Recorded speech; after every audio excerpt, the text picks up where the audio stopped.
So what is ATS Yeah. filtering? What is ATS parsing? And what is ATS keyword matching? Filtering is just like the name suggests, it's a filter. It's a yes or a no, which means Right.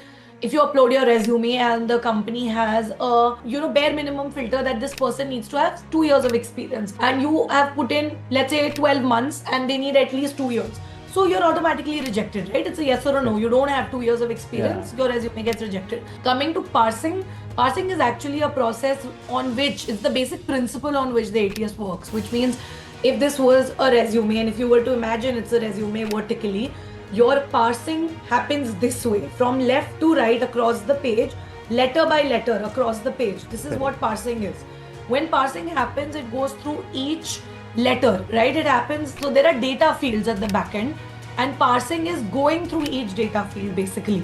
When parsing happens letter by letter, there's an interruption in the flow or intervention through the scanning when it wants to take out the words, and hence you should have a more free-flowing basic professional resume with minimum number of sections and no tabular formats or columns and structures. And the last one, which is ATS keyword matching. Let's take the job description of a data analyst, and it says in the skills needed, it's mentioned there's Python, there's Tableau, advanced level Excel, and let's say it's also mentioned you need to know basic data visualization. You should be knowing macros or VBA in Excel, right? For a data analyst role, I think if you don't know basic Python, SQL and Excel also, chalo coding nahi bhi aati hai, that's fine.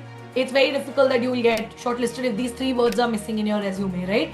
So it's basically job description versus your resume and keyword matching. Yeah.